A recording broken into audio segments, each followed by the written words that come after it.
In fact, talking with doctoral students, I'm constantly shocked at their inability to put forward a clear thought that has a beginning, a middle, and an end. They speak in sentence fragments. They say a subject, they can't think of the verb, they back up and start over again, and they sprinkle throughout the entire sentence the word you know 500 times, followed by like, man, you know, but a lot of incidental mutterings and gruntings that have very little semantic import. I think it's clear that somebody who is able to say with lucidity a statement that has a beginning and a middle and an end, and who doesn't have to go back and forth, and who doesn't have to introject ums and ers and ahs and lots of you knows. In fact, I have one person who now says so many you knows in the sentence that he's even condensed the you know to yon. I couldn't believe it. He says yon, yon, yon. He even says 3 or 4 you knows in a row so that you get yon, yon, yon. It sounds like another language almost. I really felt we should tape record it and give it to him so he could hear how incredibly disjointed his expression of thought is because of this interruption. Well, I'll get off my sermon now and go to the next branch of philosophy, which has to do with axiology. And we have taken particular note of this field of philosophy because it deals with a study of values. And its subunits might be these: ethics, aesthetics, and political or social philosophy. Its main questions are, what is good and what is bad? Somebody asked a question here, is man good or evil? Well, that's essentially an axiological question. It also has something to do with the nature of being, too. And as I said, these fields are interrelated. One of the central problems running down through all philosophy, as Whitehead phrases it, is the question of manyness or oneness. Is there one truth, or are there many truths? Is there one reality, or is there many realities? Is there one value, or are there many values? Well, I don't think we're going to get to a full discussion of all those questions, but you should have an idea of what they mean. Now, we would like all of the people who are working with Anisa children to help them become maybe not professional philosophers, but children who are comfortable with philosophical modes of thought.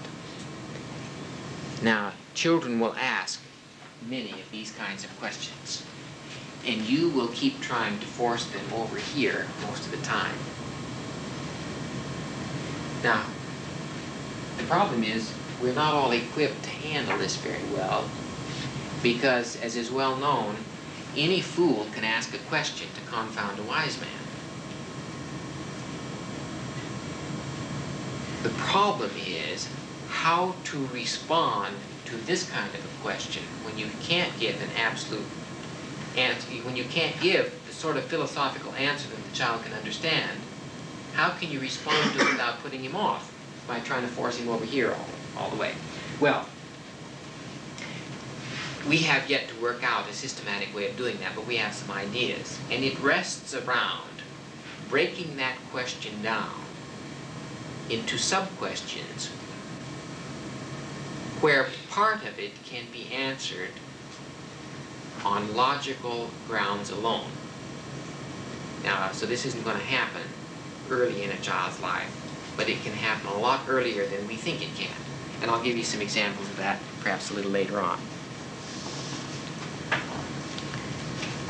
Now, I just want to give you a rundown on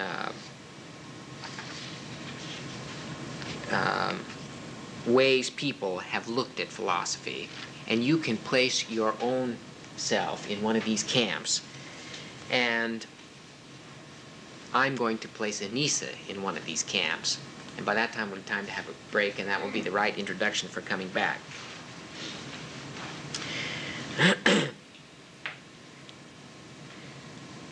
Whitehead says that the most common attribute of the universe is change.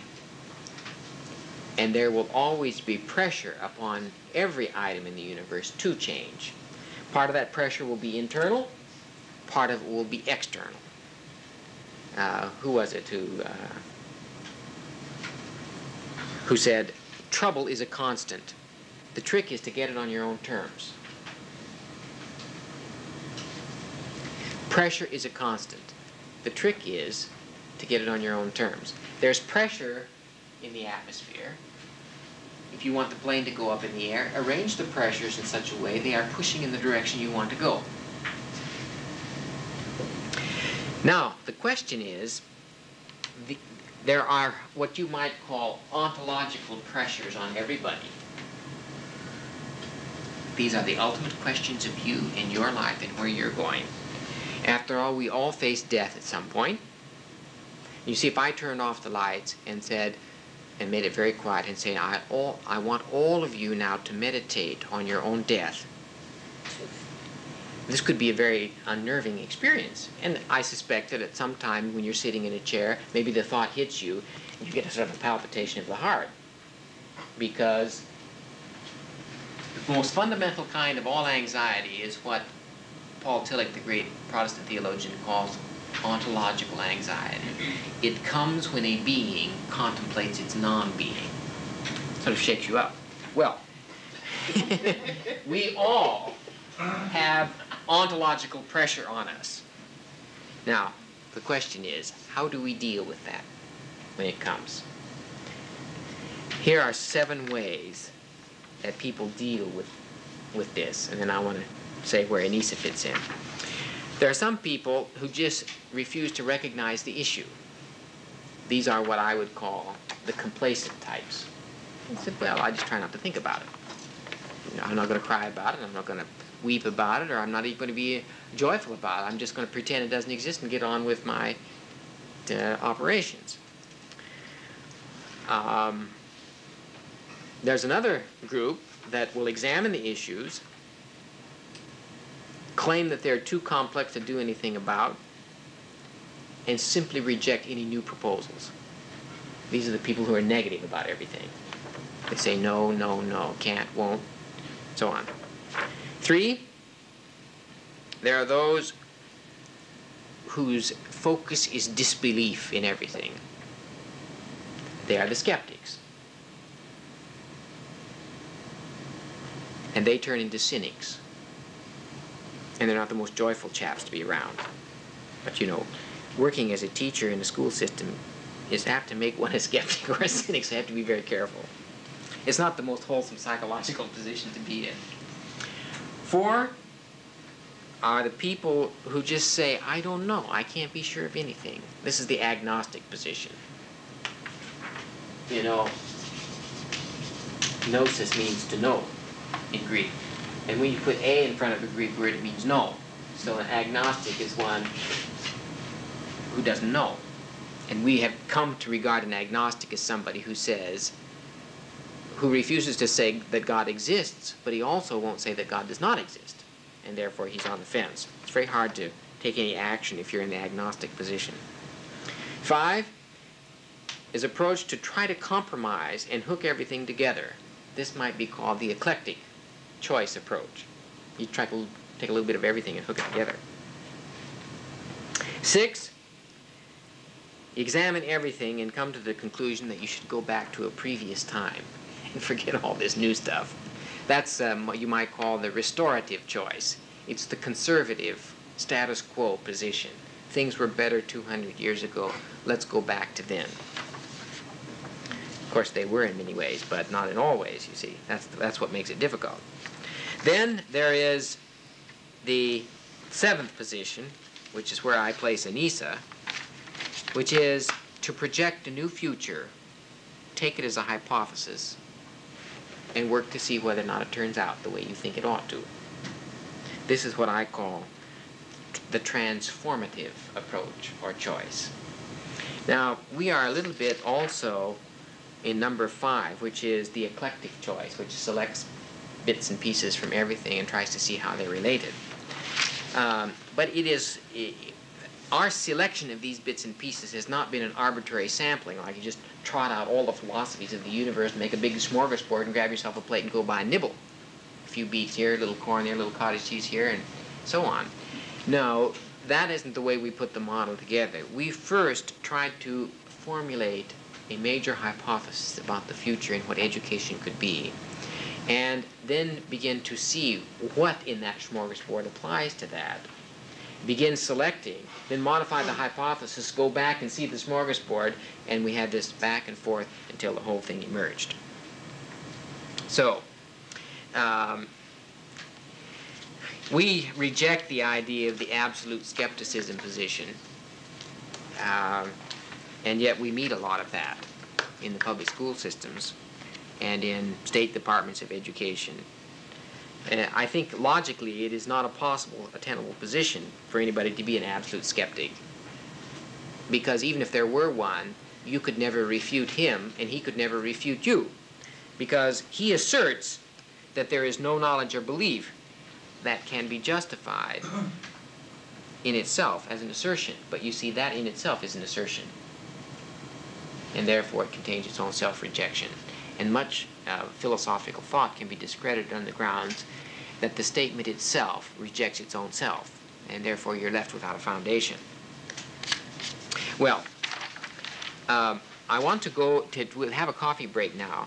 When we come back, I want to talk about 2 basic laws of logic, 2 kinds of knowledge, an outline of Whitehead's conception of speculative philosophy, and then a discussion of first principles as the basis for a new body of thought on which a new system is to be organized, and then outline for you the first principles of the Anisa philosophy, which I will be referring to as we discuss theory over the next couple of days, so that you begin to see how all this thing connects together. So, okay, friends.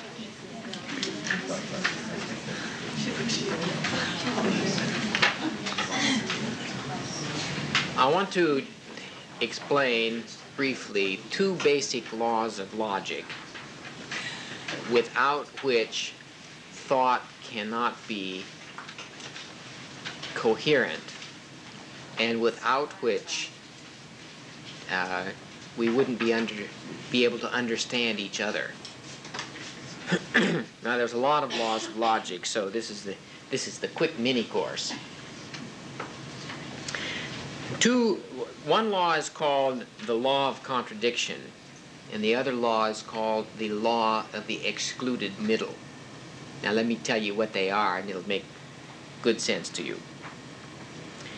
The law of contradiction is applied to propositions. A proposition is simply a statement about something, an affirmation about something that is just set forth. A position is a place, and a proposition is something that occupies the place before that place. So you set it forth, and then everything else comes behind it. So a proposition is simply an affirmation about the nature of something. And it could be wrong, of course. It could be true or false. So this law of contradiction applies to propositions. And it declares that any proposition cannot be both true and false. It says that something cannot have a quality and not have that quality at the same time. Now, it's interesting that when people use a line of argument and they violate this law, we sense something not quite right about the train of thought.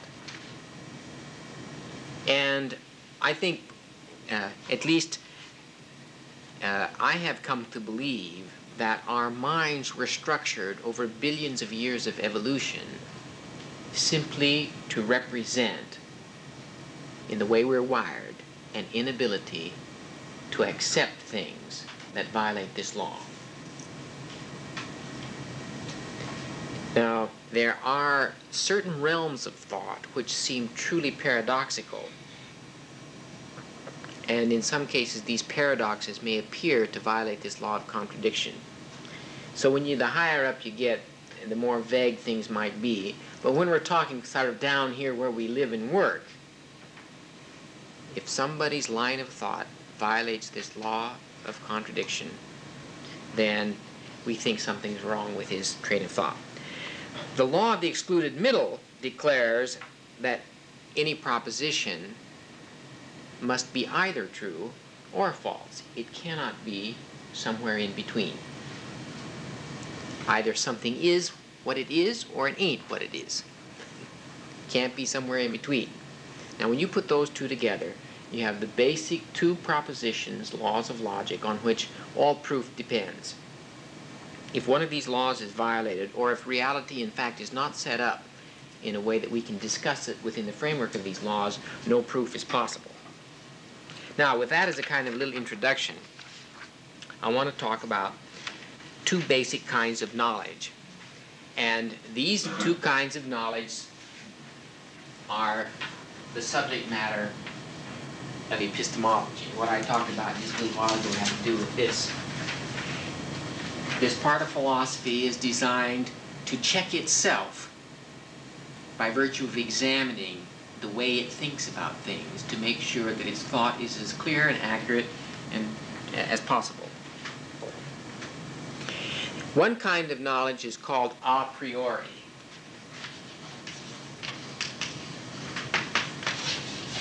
And I think you get the sense of the word meaning just prior.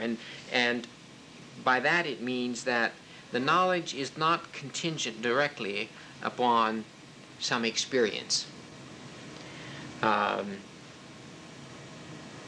You can come by knowledge in a variety of ways, some of which will be dependent upon modes of thought and not upon direct experience. I'll give you an example in a moment. Both logic and math are chief examples of kinds of knowledge that are a priori. For instance, in order to see that 2 and 3 equals 5, we don't actually, every time we want to demonstrate that, have to get 3 objects and then put 2 more objects with them and then count them all.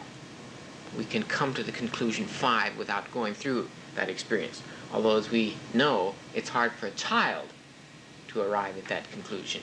But once these basics are done, all kinds of new knowledge can be generated on the basis of deductive thought alone. Now, there's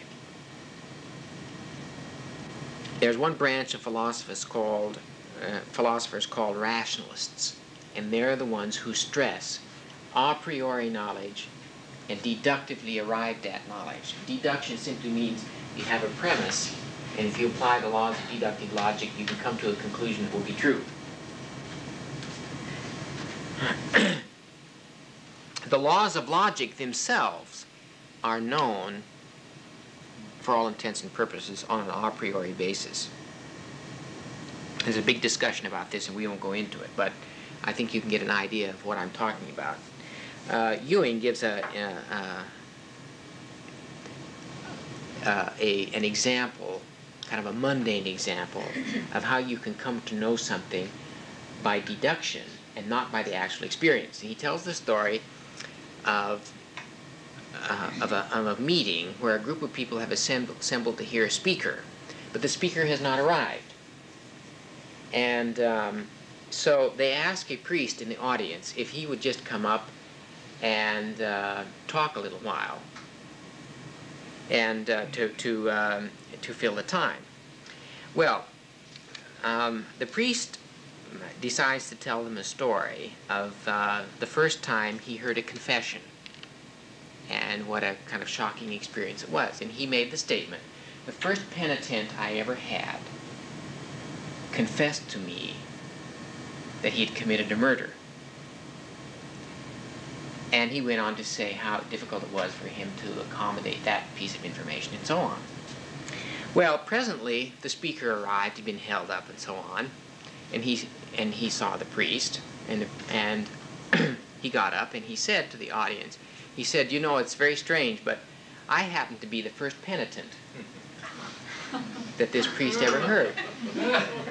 Now, the whole audience now knows that he committed a murder, but they never had access to the experience at all. They arrived at that knowledge entirely by deduction.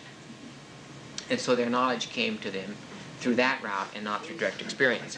Now, much of our knowledge comes to us in this way. What did you say, man? I just brought it. Yes. You thought, oh, yes.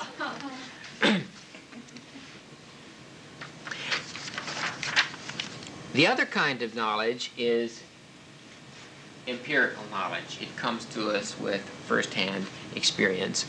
And these kinds of philosophers are called empiricists. And that makes some sense. And their chief approach is not induction, but it's not deduction, but induction. People get so easily confused over these two words. The operative syllable comes from duco, which means to lead or draw out or to draw.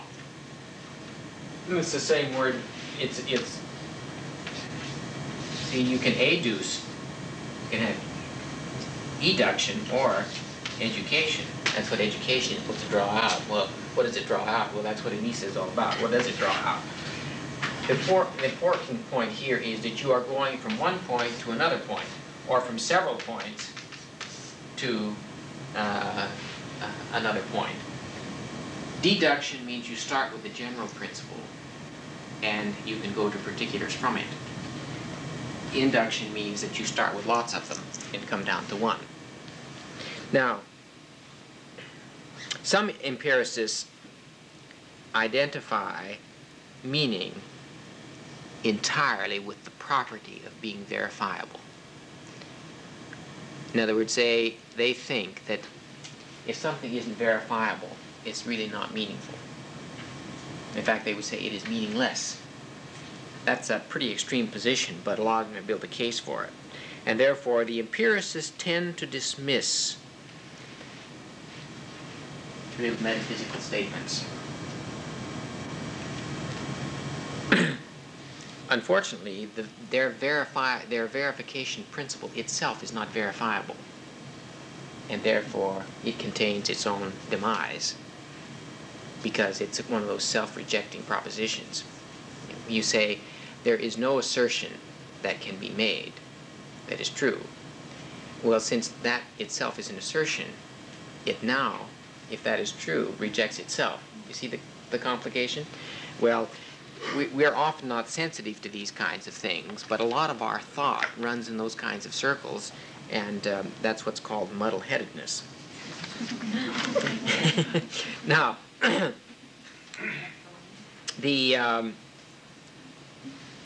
me give you an example of a kind of empirical knowledge.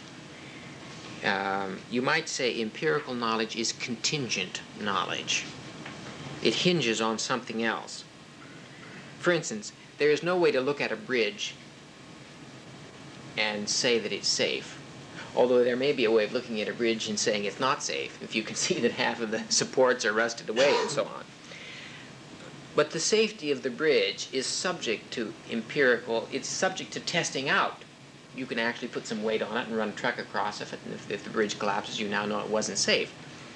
Or if it shakes and wobbles, you can test out its safety. But it would be hard to come to the knowledge of the safety of the bridge in an a priori way. It's one that is contingent upon the actual experience, you see. Now, the British empiricists, John Locke, and all those guys, and John Stuart Mill, were so successful in holding to that position, that if it's not verifiable, if it's not empirical, it is meaningless, that in the Academy of Science of Great Britain, which was largely dominated by chemists, they managed to keep the atomic theory of chemistry out for a couple of generations because nobody could see an atom. And today nobody's seen an electron or all those particles that they talk about. And it wasn't until that very severe empiricist approach could be broken that chemistry really took a leap forward and calculated all those atomic weights and so on. So, although this being empirical is important, it's very clear every time people insist on it too rigidly, creative advance in thought is snuffed out. So, from an Anisa point of view, we try to keep a balance. We go back and forth, and we have a leg in both camps. Because if you don't have some anchorage here, then it's very easy for people to flip out into just a sea of superstition about things. And that's equally bad too. And you'll see how Whitehead handles that whole thing in just a moment. Now, there have been interesting mixes of these two kinds of approaches, the rationalist and the empiricist approach in philosophy. And those mixes come out in a variety of ways, and they've had a number of names. So I'm just going to rattle off some so you get an idea of what the scope is. Progressivism, existentialism, idealism, realism, transcendentalism, essentialism, materialism, pragmatism, instrumentalism, naturalism, perennialism, reconstructionism, utopianism, neo-Freudianism, and neo-Marxism. Those are all identifiable streams of philosophical thought which incorporate different aspects of these and which have different mixes of the empiricist and the rationalist points of view. And if you were going to be a philosopher professionally, one of the things you would have to do is to understand the basic first principles of each of these approaches, because these approaches are largely characterized by the first principles on which they rest. And in some cases, some of them rest on the assertion that there is no first principle. You see? And that's their first principle, of course, but they don't like to accept that. I happen to believe in first principles myself. Because when you assert that first principles are necessary, that in itself can be a first principle that is necessary, and there's non-contradiction in operation there, and I think that's important. All right. Now, with that as a kind of a little prelude, I want to give you a little dose of Whitehead and talk a little bit about first principles, and then tell you what the first principles of the Anisa philosophy are. Whitehead said that the task of speculative philosophy, that's his cosmology, that's this book, the task of speculative philosophy is to frame a coherent, logical, necessary system of general ideas in terms of which every element of our experience can be interpreted. Well, that's a big job. Now, by interpreted, he means that everything which can be experienced, can be enjoyed, can come to the sense perception or that we can think of, would have the character of being a particular instance of something in that philosophical scheme. As to say, no matter what it is you do or happens to you, there is something in that philosophical scheme of ideas that you can connect it to. And by making that connection now, it will illumine that experience, because what it's connected to shows how, in an abstract way, it's connected to everything else. That's the purpose for having that general scheme up there, is that it illumines and helps you interpret what's going on to you, going on around you. Now, I think it's no mystery to you, or it's not unknown to you, that large part of our life is often spent muddling through, wondering why this happened and how this was connected to that, and so on. Really just in a kind of a mediocre state of tolerable confusion. Now there is a point at which it becomes intolerable, and when it becomes intolerable, there is ontological pressure and anxiety, and you may need to have some help somewhere. And from our point of view, the best help you can get is to adopt a scheme of thought that relates everything to everything else. Now, of course, if it relates things in a way that turns out to be wrong, then you may be in worse trouble than you were before you got it. But a lot of people's troubles, their anxieties and everything, comes from their not seeing how things are related. And in fact, neurosis and psychosis, the hallmark of both of those conditions is loss of meaning. And one of the things I did get out of that book by I.A. Richards on the meaning of meaning is that meaning inheres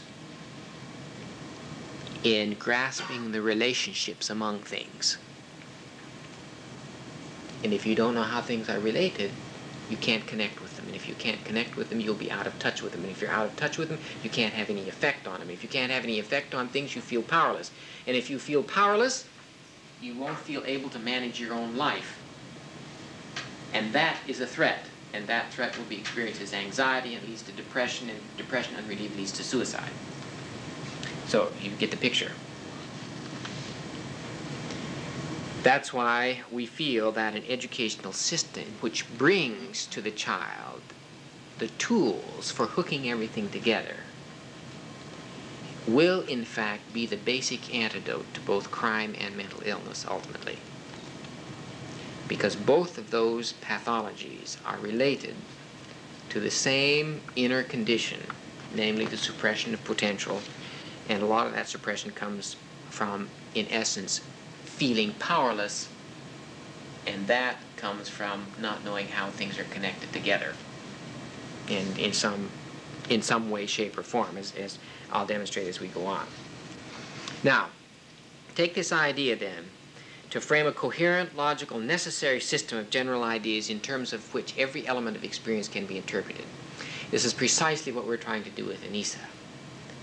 That once we have this body of thought and its real first principles organized and its theories and its propositions spelled out, there would not be anything that you would experience as a teacher in working with children anywhere that you could not interpret in terms of that scheme of thought.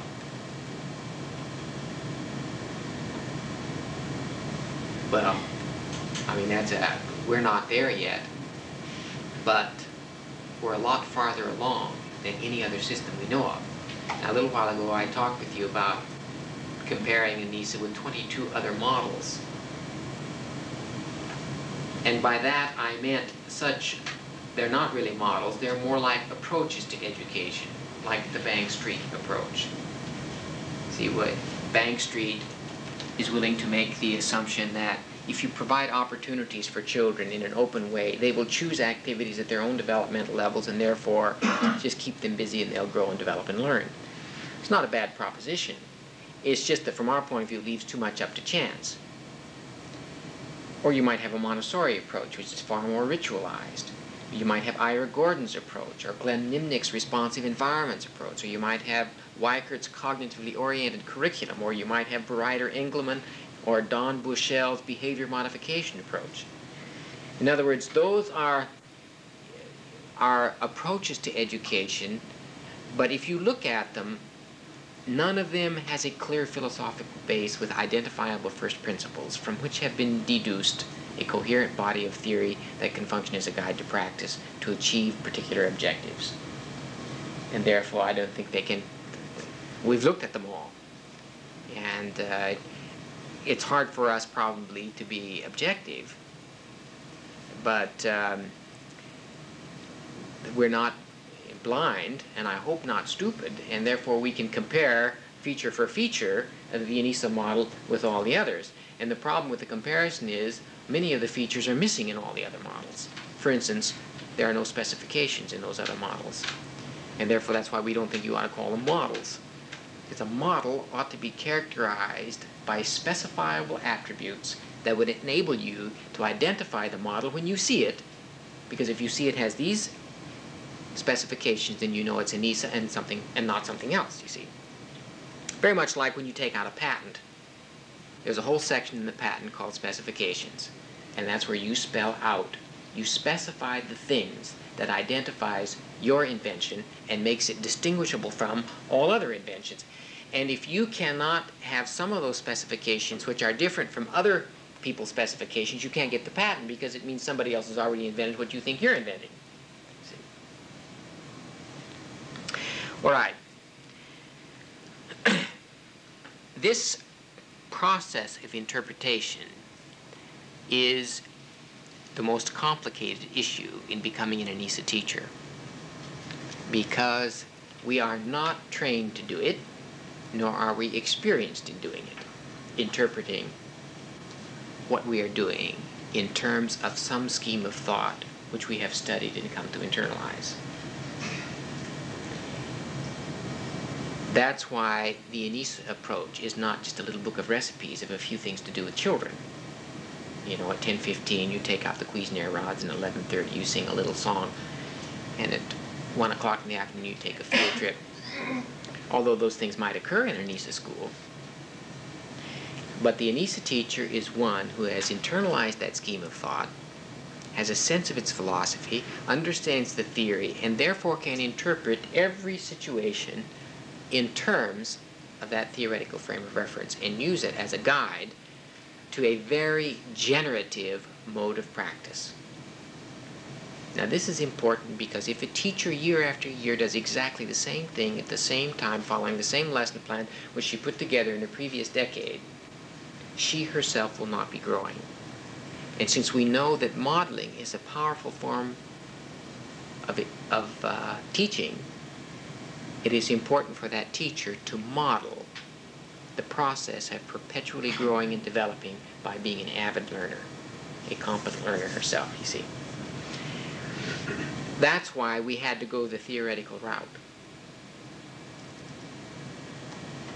Because once we were caught in that situation of accepting that huge body of empirically verifiable evidence that children learn by being in the presence of somebody modeling what it is they're trying to learn, then we knew that we had to have teachers ultimately who were competent learners and who loved learning, and one of whose great passions in life is learning. And for us, that came down to mean an interest in interpreting experience freshly, perpetually over time. And that means to become something of a philosopher, and when you are a professional, to operate on the basis of theory. Very interesting. Some of you may have seen the constructive triangle, which is the summer 1975 issue of the Montessori Teaching Journal, which is, it says Anisa issue. The whole issue is on Anisa, because this year they had their entire national conference, or half of their entire conference, based on a presentation of Anisa. And of course there was a lot of questions about what is the difference between Montessori and Anisa, because a lot of what Anisa says confirms much of what Montessori did, but it also says some things about what some of the Montessorians do that we wouldn't go along with necessarily. But at this meeting, J. McVicker Hunt was present. He is one of the great developmental psychologists of our time.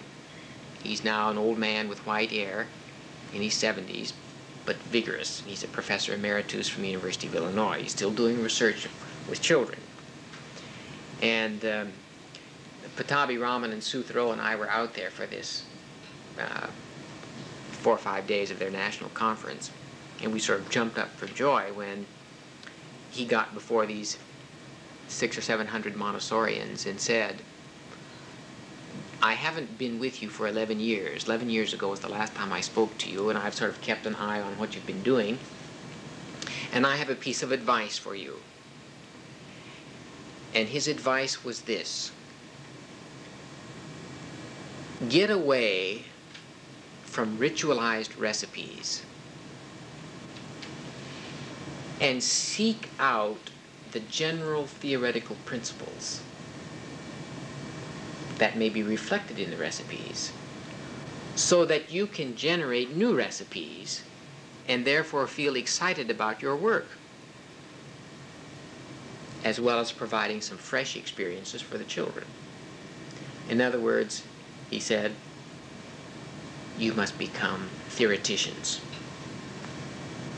Well, we'd never heard anybody else put it quite so strongly to teachers before, but we felt that to be an enormous confirmation. And then he went on to give some experiences and some anecdotes to illustrate his point.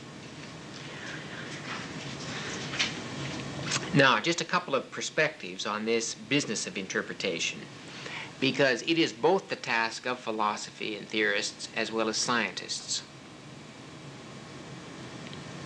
But perhaps the difference between interpretation as a task of science and a task of philosophy lies in the idea of universality and necessity, which lies with speculative philosophy.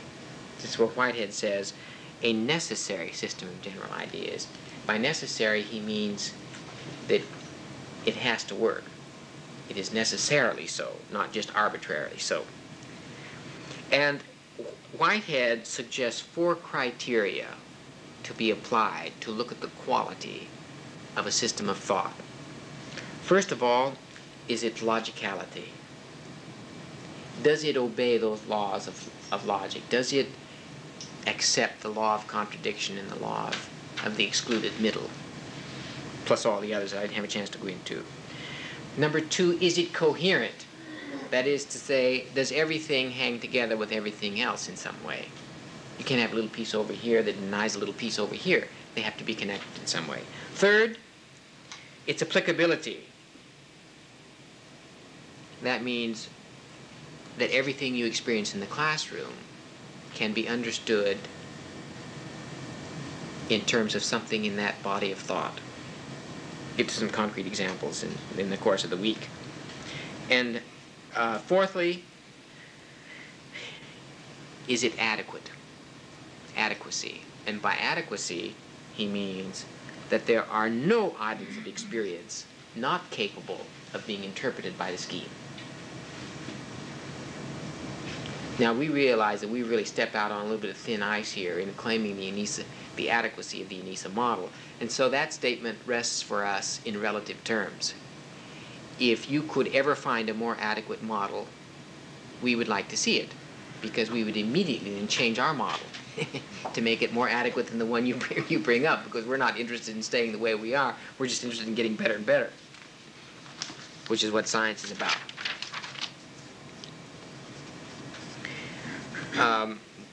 Again, let me caution you a little bit about the problem of language. And because we're going to be using some terms in the next 4 or 5 days, which will have to be endowed with some new meanings. And your natural tendency will be to cram the word I'm saying into a previous idea that you have, which will put you out of touch with what I'm saying. And since I know that tends to have some experience with it, I'll be harping on it just a little bit, just to make sure that we're not doing that. Whitehead mentions the enormous ambiguity of language and in conveying exactly what we mean. So there's a little problem there. And that's why we're such a bugs on definition, as you will see. Jeff did recently a paper for his comprehensive exams on language development, and he cites a couple of statements there to show the terrible ambiguity. For instance, if I say the statement, "They are eating apples," What does that mean to you? Does that mean these apples are for eating? They are eating apples.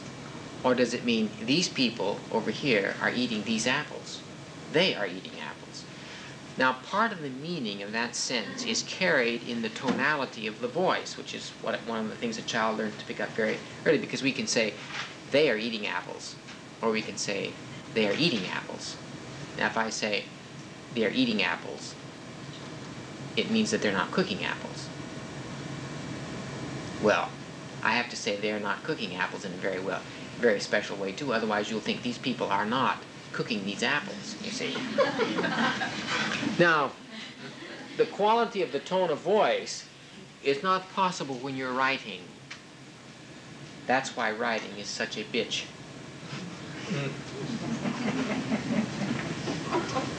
It really, it just tears the soul to pieces. You try to get yourself down on paper and say what you mean. And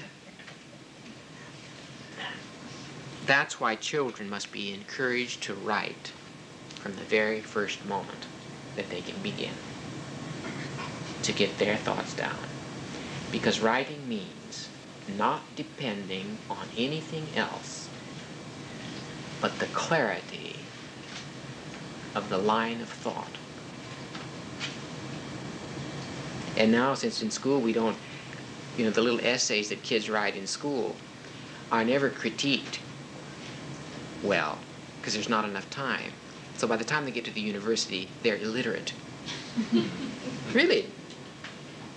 Grown people are illiterate. Well, we got there, we were illiterate ourselves. We came up through that system.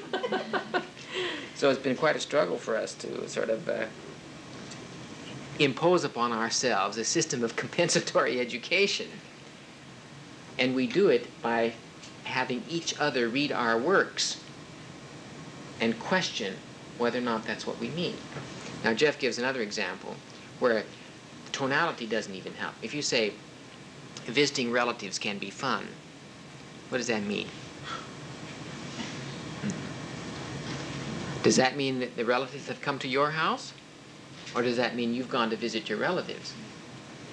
It's very hard to change the tonality of voice, too, to make that clear. It's just not going to be clear.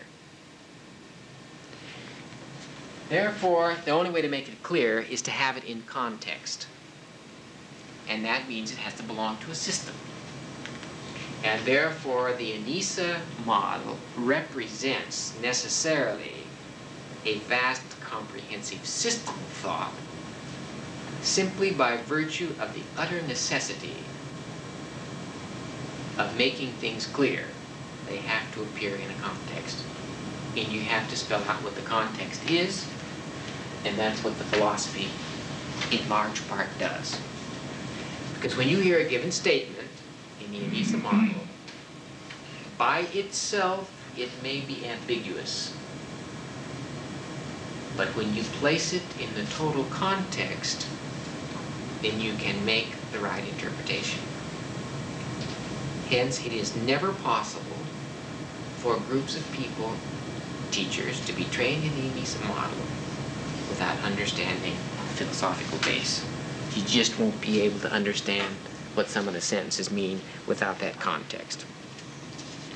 Okay, a statement of Whitehead about that, and then we'll go on. Whitehead says, philosophy must redesign language in the same way that in the physical sciences, pre-existing appliances had to be redesigned. Formal language is required for both philosophy and science. Hence the attention which we give to the framing of definitions. Now, I want to move to the idea of first principles.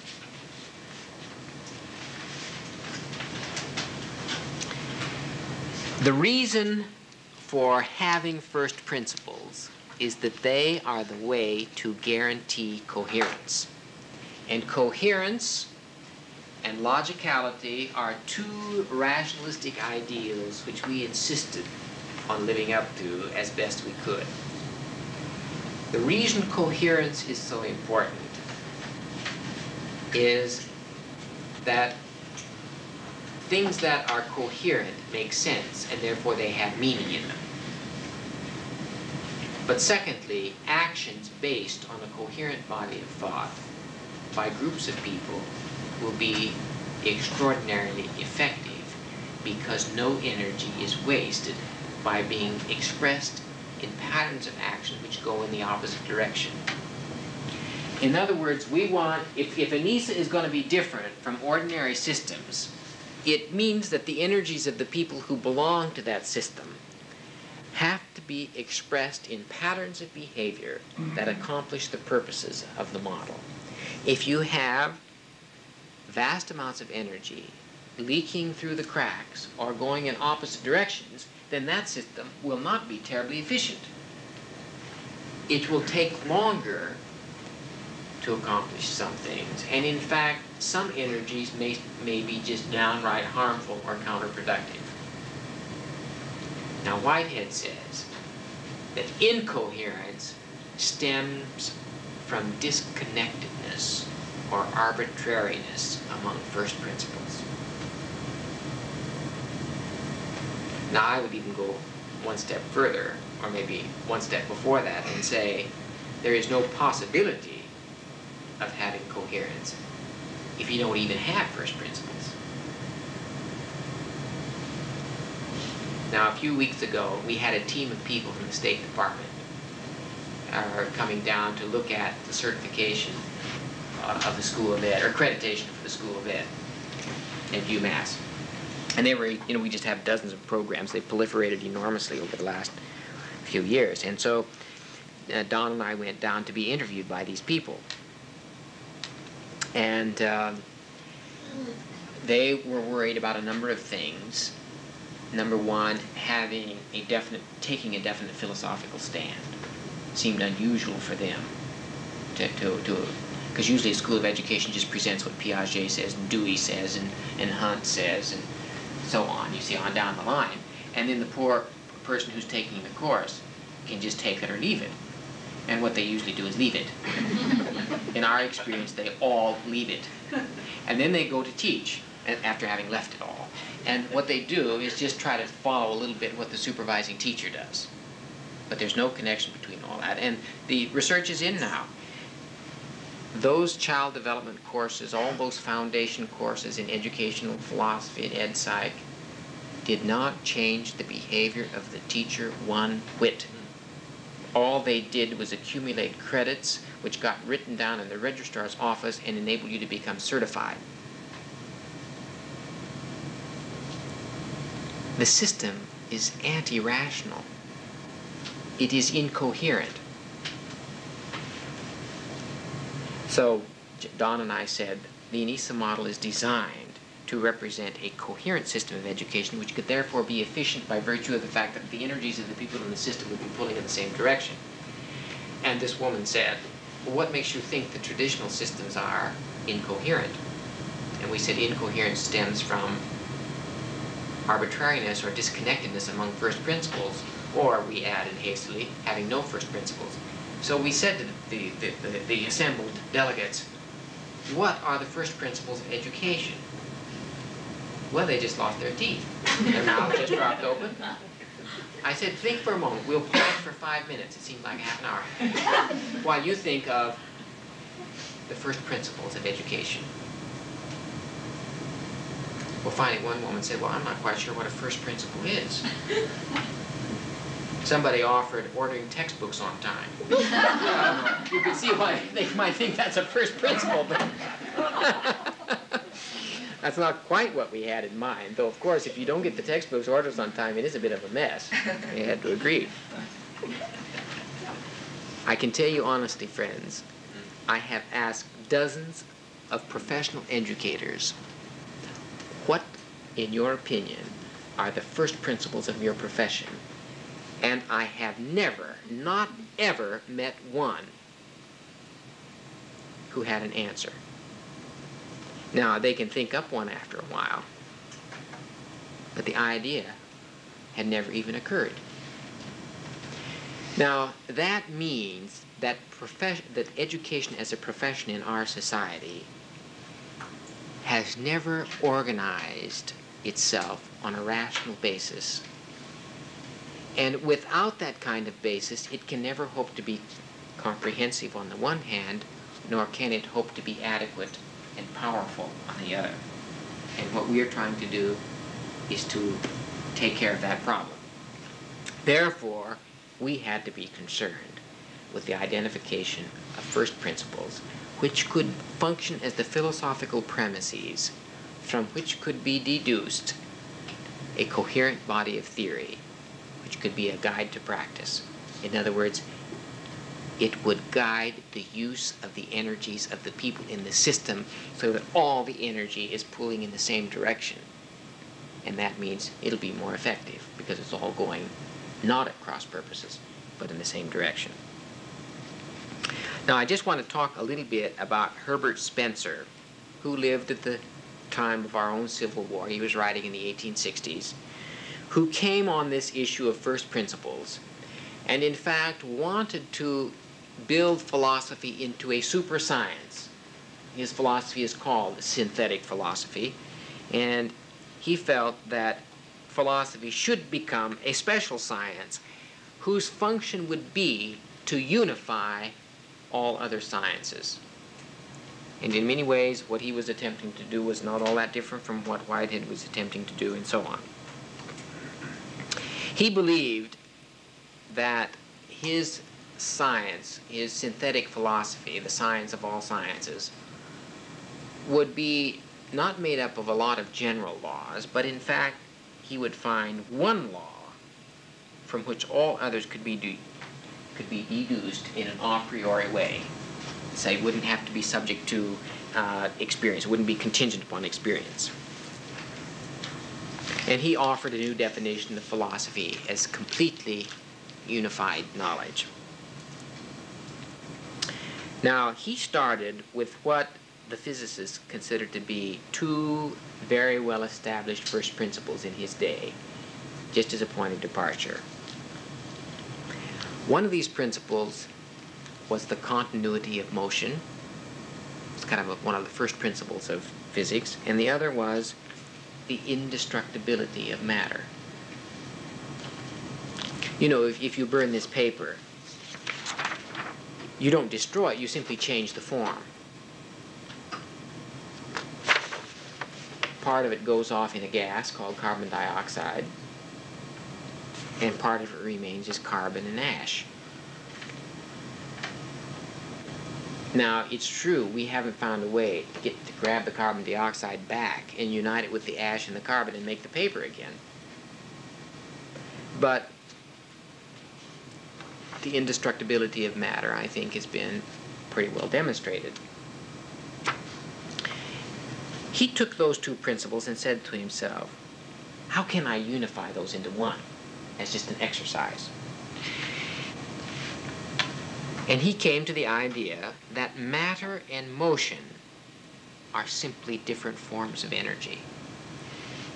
And you can see this is heading in an organismic direction, and it's preparing the foundations for Einstein's work.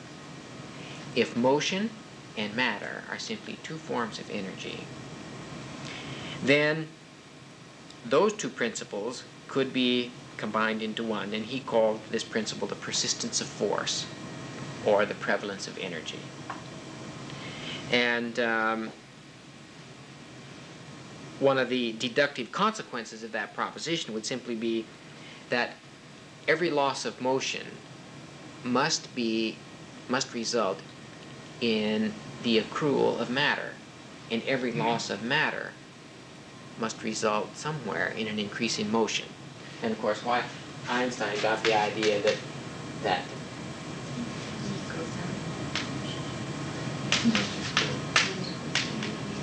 E equals mc. sorry, that's back.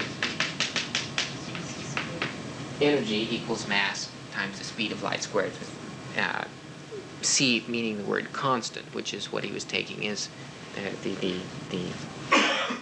the basis. That's why this microphone right here is simply, in Einstein terms, concentrated energy. It's dense, relatively speaking, compared to out here. And our skin, in a sense, represents a boundary within which energy is condensed. Although it's moving, I mean the boundary is moving because it's flexible. I can move my arms, you see. But at some point I can disappear and I can be transformed into another form. But the actual things that I made up wouldn't be absolutely destroyed.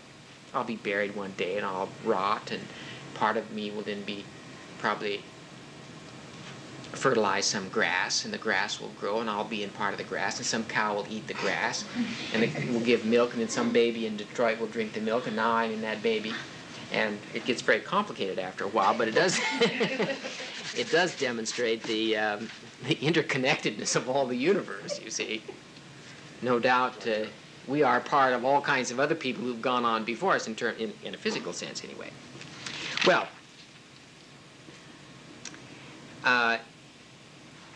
Spencer's great search for a unifying principle to explain the order and structure of the universe led him to arrive at a very basic principle, which he called the principle of evolution and dissolution.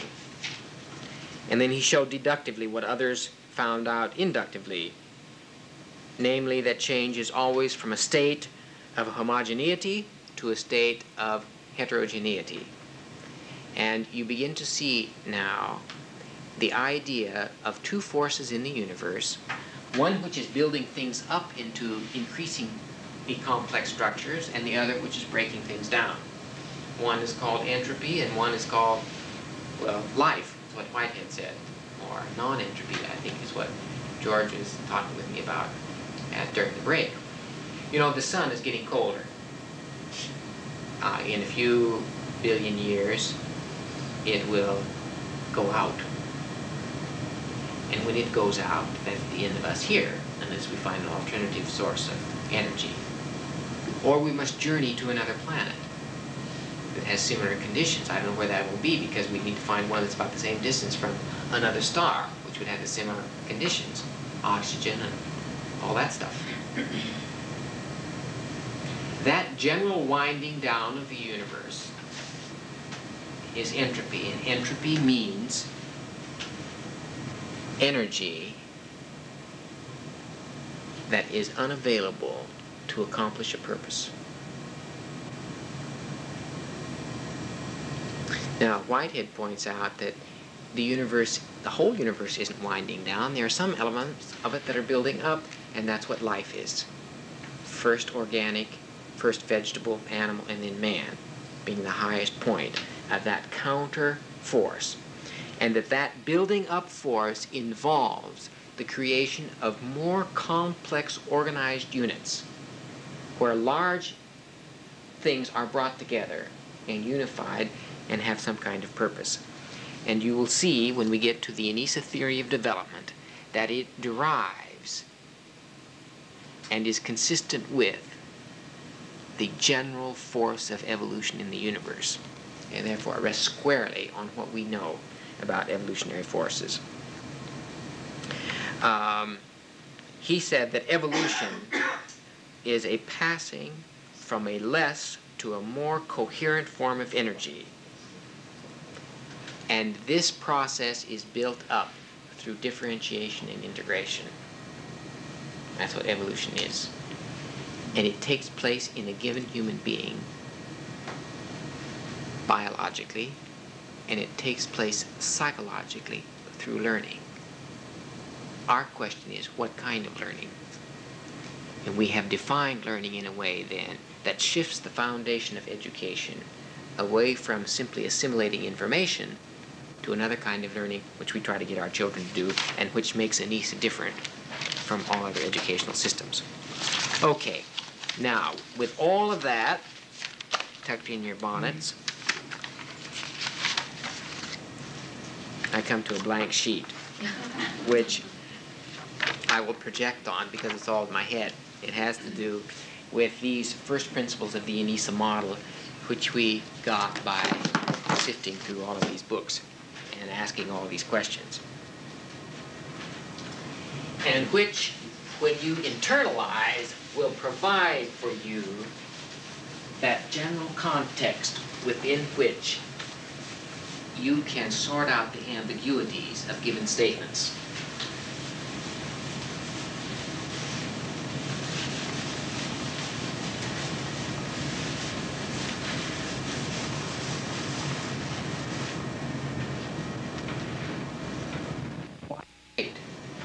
But you see, in 5,000 years, it would probably be disintegrated. It's just that it's changing so slowly that we recognize it as the same chair. But in fact, every time it gives up one electron, it's a different chair. It's the previous chair minus one electron. And that's not a very big change. And of course, when you have a child and that child grows up, the changes are much more quick. Because they're building up and then they get old and they give off. They put on weight but give off something else. I'm not quite sure what, but there are changes that take place. And if the changes aren't too fast, we see continuity in that object or that thing. But everything changes. Now once you say then that the whole universe is not characterized by static actuality, you are interested in change, and that means you are interested in process.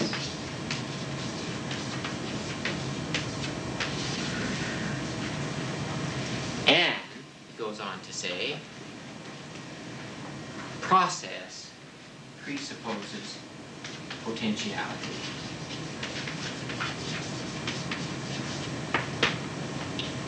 If you are in condition A here and you are progressing to be something different, say B, the possibility of becoming B must have existed potentially when you were A. Who you are now, in precisely the way you are, had to exist potentially at the moment the sperm and the egg came together that made you in your mother's womb.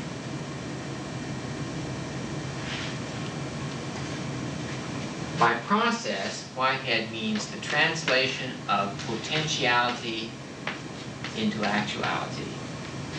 So you're going to find this basic idea, potentiality into actuality, the first principle of the Anisa-Model. That's what is meant by development. That's what is meant by creativity. In fact, Whitehead says the translation of potentiality into actuality is creativity, and he labeled that the universal of universals. So this model grows out of a very general conception of the nature of creativity. And the purpose of the educational system then becomes to organize experience for the child such that his potentialities are actualized at an optimum rate. Now, given that there are a number of first principles, some of them might be kind of second principles. We haven't sort of numbered them. We just made sure that all of them taken together didn't contradict one another because we wanted the system to be coherent. This model is designed to serve men, human beings, Homo sapiens. And therefore, it had to take into consideration the nature of the creature for whom the model is intended. Therefore, many of the first principles might be regarded as propositions about the nature of man. We think it's inappropriate to even think of what kind of a building you're going to build without thinking of the nature of man. Of course we do. We don't build, we do that to a certain degree because we wouldn't build a place where the ceilings were 6 feet off the ground, and we put the doorknobs where they're convenient to reach, and we have running water, and we have to have light, and we need toilet facilities. So we do design the buildings, generally speaking, to accommodate things about our nature that we are familiar with. The question is, are there some things that a deductive, analytical, theoretical approach would reveal to us about the nature of men, which would direct us to build buildings differently for educational purposes? And our answer is definitely. One of our long-range hopes is to make a breakthrough in school architecture, which would provide alternative structurings of the physical environment to enhance growth and development. Now, of course, a lot of it's going to be the same. There'll be chairs, and there'll be floors, and there have to be ceilings, and a few things like that. But there will be some changes.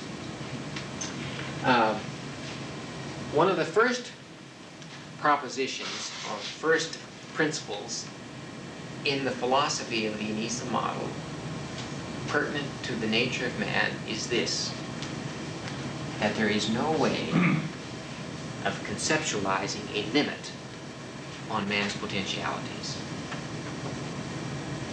In a sense, this has to come to one as a kind of belief, because if you believe otherwise and you relate to children on the basis of their limitations rather than relating to them as open-ended creatures capable of perpetual development, your relationship to them will wind up being suppressive of their potentialities.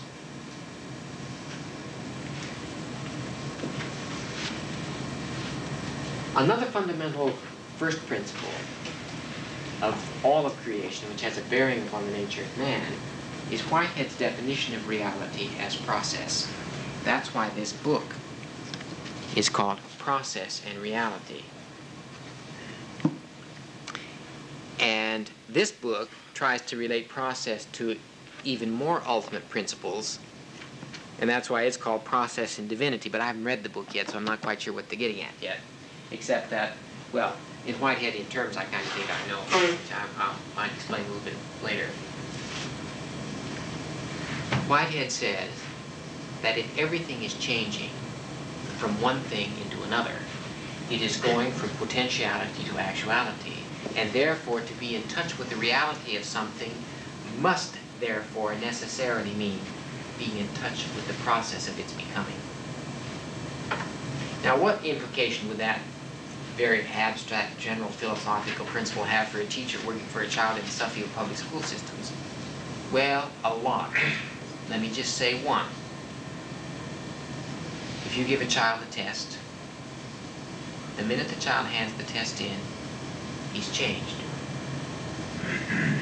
And therefore that test is not the real person. It's not a reflection of the real person. Only partially is it.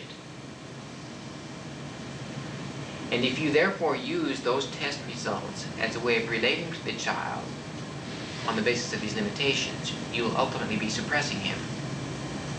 The only legitimate function of a test, then, from an Anisa point of view, is to assess the developmental level of the child, trying to find out where he is in the process of translating potentiality into actuality, so you can arrange things so that he can go on to the next level.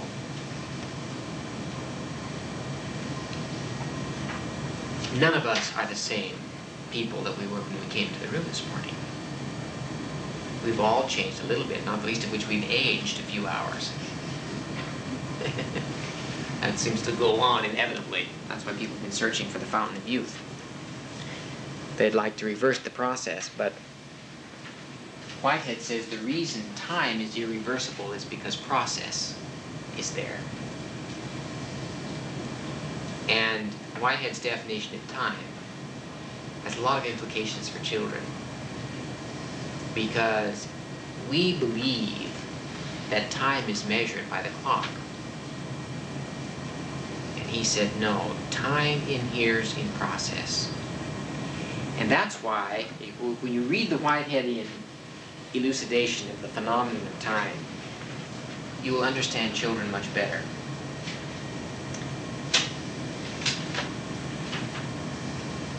When a child is doing something that is not facilitating the translation of their potentialities into actuality, time seems to drag.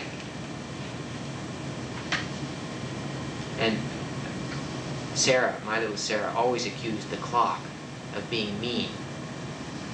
to her, because when she has to do something she didn't like, she accused the clock of slowing up enormously. And conversely, when she was doing something she loved doing, accused the clock of just whizzing around. Because that subjective time for the experiencing organism is the real time, and the clock time is something else. Therefore, children will bring to the educational system different rates of becoming on different dimensions. And if you organize your entire class around the clock, you will be violating a fundamental principle of Anisa. Now, there are constraints of living in a civilized system, and therefore things have to start at a certain time, and chances are the children have to go home at a certain time. Otherwise, the whole system just becomes somewhat unmanageable. However, if we were doing it absolutely right, we would have smaller organic communities where children just learned by virtue of what they did from morning to night with the people they did it with. And they would do what they were doing for the right amount of time, and after which they would stop. And that right amount of time would be determined by whether or not it's actualizing their potentialities, or whether or not they had to do it for some other reason, like maintaining a level of support for food coming in, or shelter, or whatever. After all, if the organism dies, then psychological potentialities don't get released, but we're going to get into those theories a little bit later. All right. Our idea was to put a teacher in touch with the reality of the child so she could be effective in working with the child. In other words, getting the teacher to get behind the appearances of little Johnny, who's 4 feet tall and a bundle of energy, has got dark hair and brown eyes, or whatever. In other words, if we could find or generate a body of theory that would explicate this process, then teachers, in applying those theories, could come in contact with the reality of the child. Now, you're never going to get 100% in touch with the reality of anything. The question is, can you get closer than you are? The idea being, the closer you are in touch with something, the more effective you can be in working with it. I've never met anybody who would believe otherwise. That would seem to be a violation of one of these a priori propositions. See? That meant, once we got into this, that teachers had to be in touch with process then, to be in touch with children. But the problem was, mind you, that there seemed to be an infinite number of them. There seemed to be 10 to 20 million billion ways of defining or identifying a process. So we came to the conclusion that we would try to find major patterns of becoming and explicate those and build a curriculum around them, or build part of the curriculum around them. And that would be the most we could do, and that would be 1,000,000 times better than what's being done now, if it could really be pulled off. That's the thesis. Time will tell whether or not we are in fact managing it. Now, when something exists in potentia, that means it's hidden. It means it's a possibility. Our theories try to explain what it is that makes certain potentialities become actualized and others not. And our theory also explains which ones tend to be more important than others, so that we can make sure all the kids get the most important ones. And then all the lesser ones we are willing to assume will more or less take care of themselves. In explicating this process of translating potentiality into actuality, we needed to define the forces which carry it forward. And those are all explained in the theory of development, which is designed to explicate going from potentiality into actuality, and we're going to deal with that tomorrow. this afternoon we're going to talk about theory and the nature of theory itself, and with some concrete examples. Now, one of the things, though, that is a first principle in the model and also speaks to the nature of man is this: that he is capable of storing his past symbolically in the form of memory. And that capacity is called the capacity for immanence.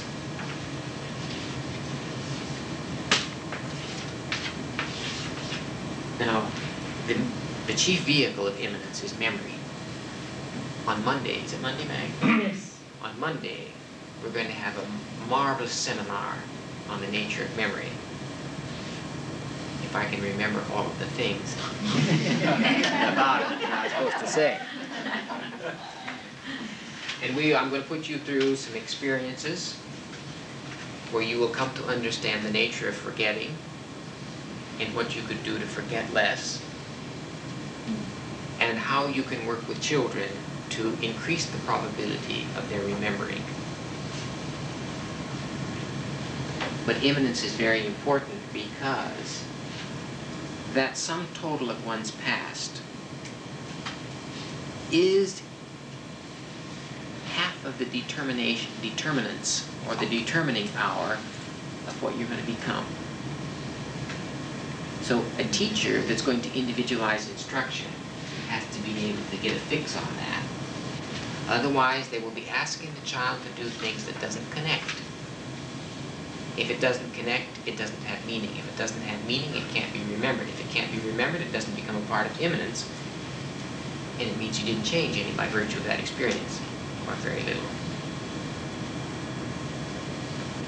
A purpose of testing might be to sample immanence. But you can't stop there. This is always what you've been.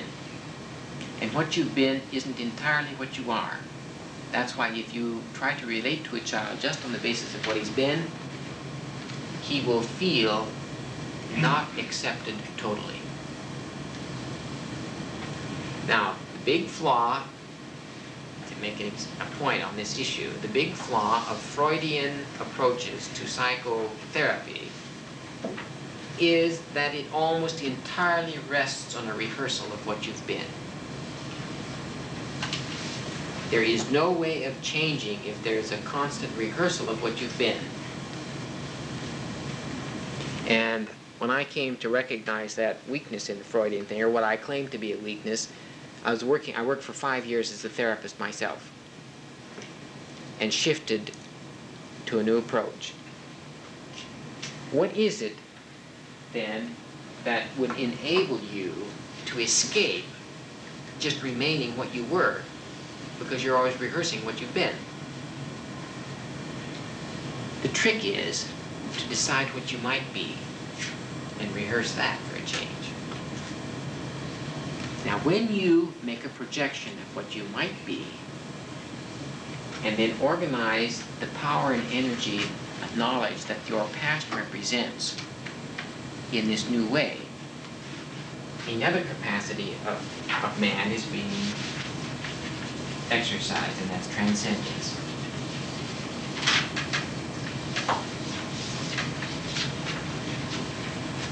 Now, this is past, this is future, and these two things are brought together in the present, which yields one consciousness. And consciousness itself is impossible without being able to symbolically represent what you've been and what you might be. That's why the symbol systems in the Anisa-Model, as you will see, are at the core of the curriculum. And dear Jeff is doing his doctoral dissertation on the area of symbolization, of which language is one part. So consciousness is another first principle of the model insofar as it specifies one of the critical characteristics of man. And it is tied in with another descriptive feature of man, namely his power to manipulate symbols. not the least of which is the capacity for articulate speech.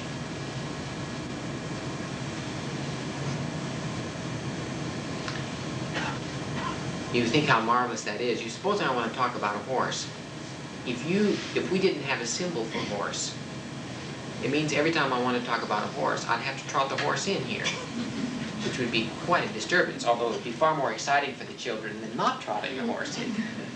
And therefore, we should trot the horses in as much as possible for young children. But you can't trot everything in you want to talk about. That's why we can go so fast, is because we can deliberate on things not present, because we can hold them in our minds in their absence. And the only way we can hold our past in our minds is through those symbolic means, and the only way we can project our futures is through symbolic means, and when we bring the two together, they yield us consciousness. Now, you will see later that this becomes a very critical feature in defining the thrust of the model, which is learning competence, to make a competent learner. That all children know how to learn, as to say they can learn, but they are never taught how to learn so that they are cognizant of the learning process itself such that they can take charge of it. That's why we define learning competence as the conscious ability to learn. Therefore, consciousness as a first principle in defining the nature of man is our learning competence model is in part derived from and is related to that first principle. Consciousness does other things too. It enables us to it enables us to know that we know. You see, dogs know things. They just don't know that they know. And the reason they don't know that they know is because they haven't got the symbolic means to represent that fact to themselves. And I don't think a few barks will do it. That's why Mama Dachshund doesn't pass on great folklore about her Dachshund genealogy to the puppies. There is no symbolic means to do it, and I'm just sure those few arfs are not language. They communicate some things, but they're not language in the specific sense of ours, you see. Therefore, to know that you know, in a sense, implies that you can ultimately know how to know, in which case you could be in charge of the process. And that's what we want Anisa schools to do for children, is to put them in charge of the process of knowing, because as you will see, knowing is one of the chief ways of actualizing potentiality. That's one of the chief ways you change from what you were yesterday to what you're going to be tomorrow.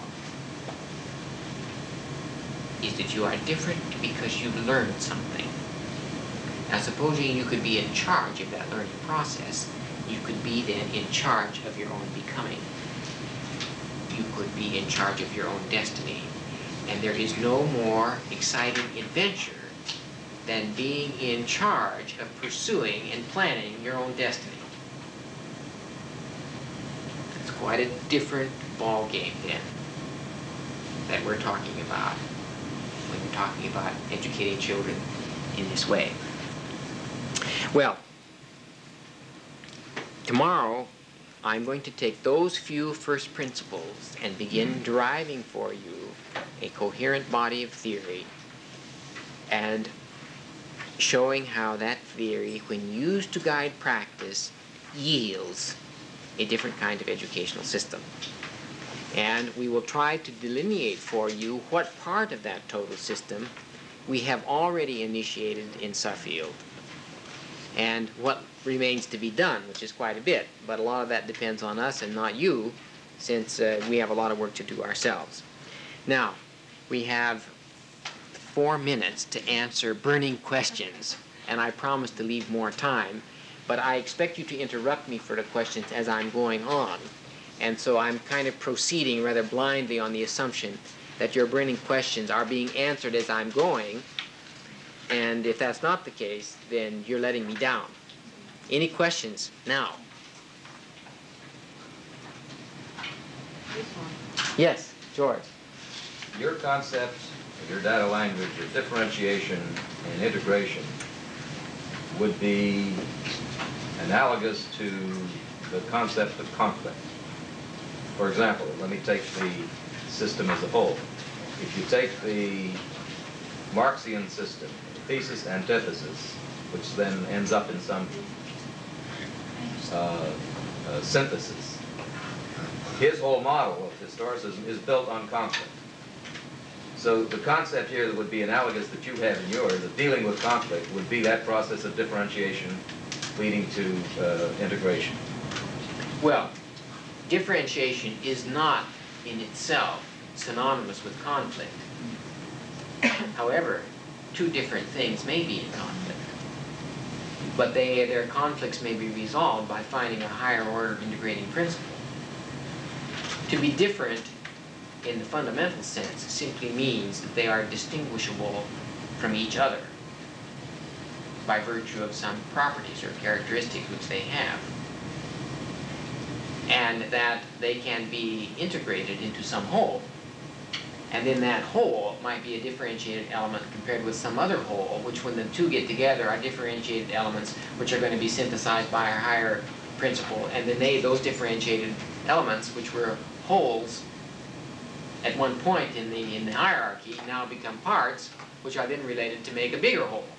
And that's what the building up of the universe in life is all about, is the establishing of higher and higher order forms. But conflict, in essence, means using energy at cross purposes.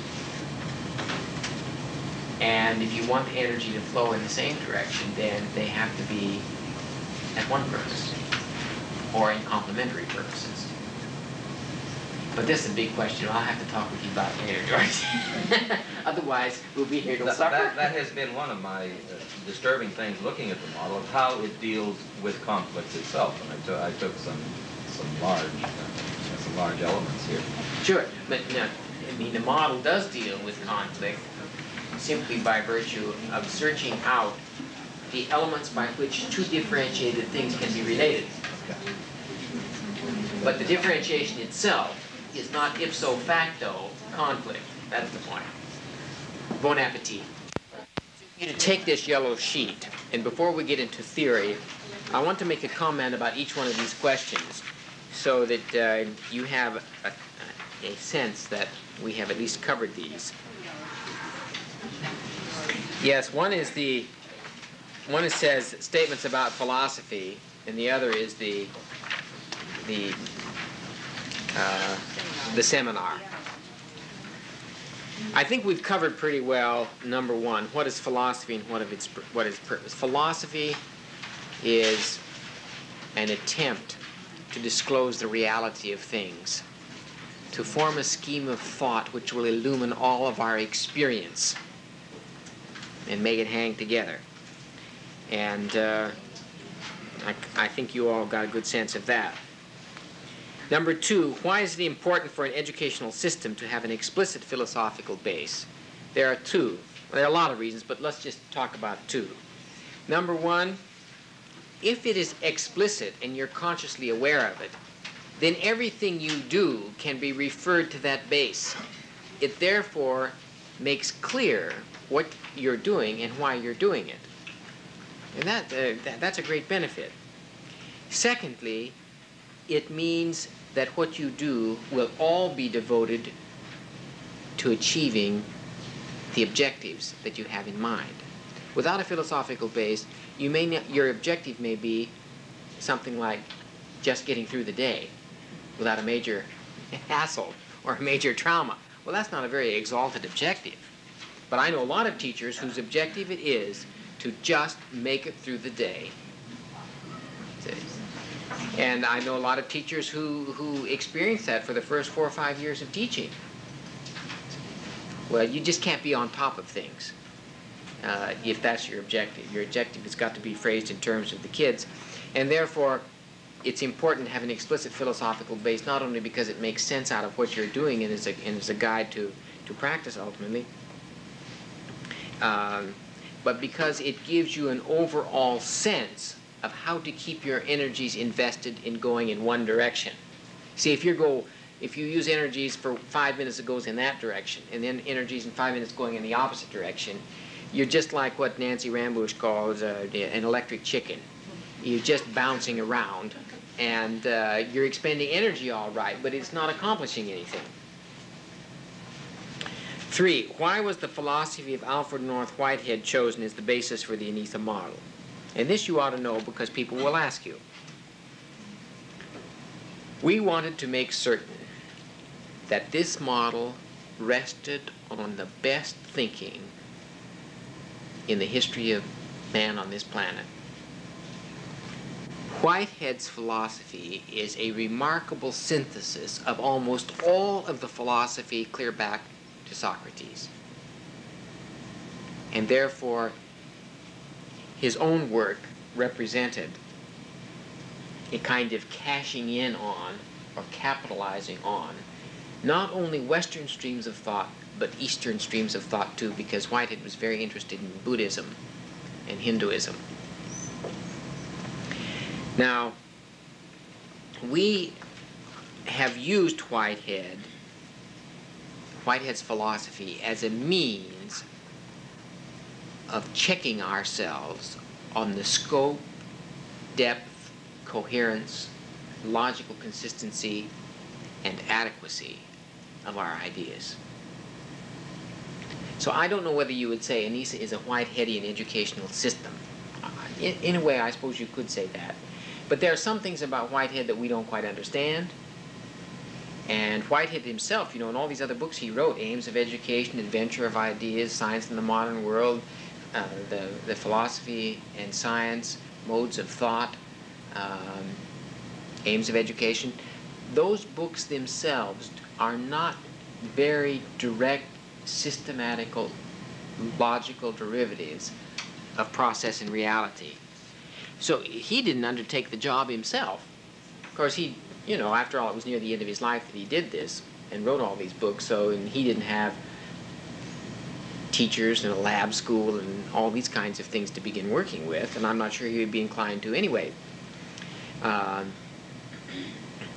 in any case, the generality of Whitehead's statements are just mind-boggling when it comes to look at things in human terms, because he's trying to phrase general laws which fit a frog, a human being, and the behavior of galaxies. And take something to just exactly see what you're going to do in the classroom when you have all of that. So it's comprehensiveness, scope, depth, coherence, adequacy. We used the philosophy of Alfred North Whitehead to check ourselves on those dimensions. Now, number 4, I want to take a little time with, because I didn't have a chance to go into it in great detail this morning, and that's number 4. What differences become evident when a teacher holds an organismic versus a mechanistic view of man? Whitehead's cosmology is an organismic and not a mechanistic philosophy. It accommodates mechanistic phenomena, but its total basis is not mechanistic in nature. When Whitehead was asked, what is the chief distinguishing feature between a philosophy of mechanism and a philosophy of organism, he said, the introduction of the subjectivist principle. Now, let me tell you what that subjectivist principle is.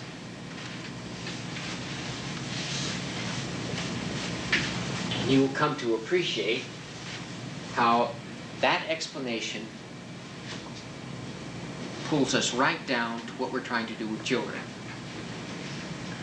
A mechanistic view of the universe says that this entity, this being, it could be a child or it can be an atom, doesn't matter.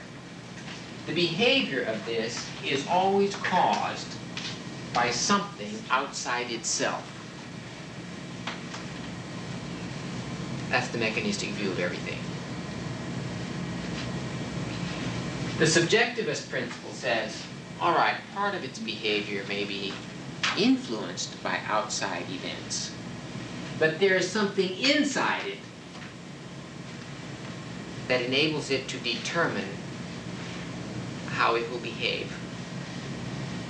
In other words, its behavior is determined by the subject itself, subjectivist. Now, some examples to make the distinction clear.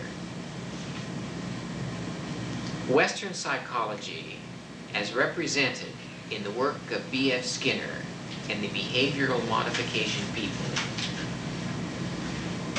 is a psychological legacy inherited from Newtonian physics and the philosopher Descartes, whose view of the universe was mechanistic in orientation.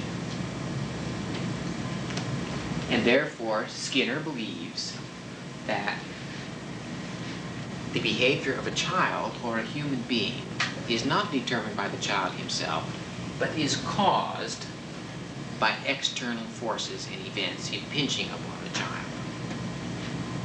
The thing I could never figure out is that all of those external forces impinging on the child, what are they caused by?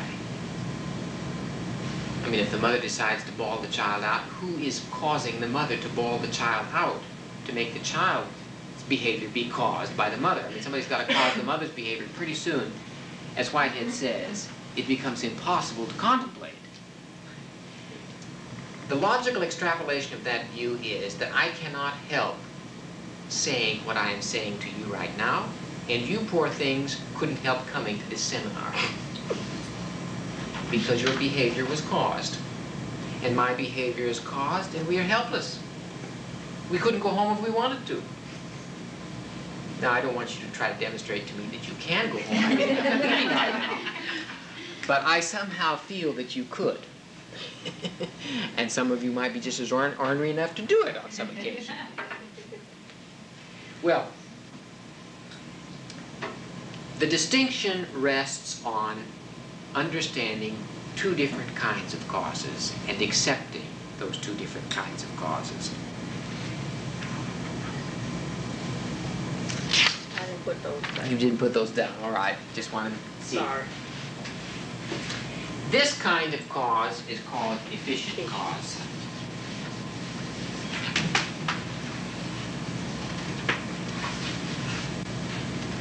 This kind of cause, a self-determining cause, is called final cause. Philosophers have been arguing about this for centuries. We agree that there are legitimate ways of incorporating both. Now, final cause is sensitive to purpose.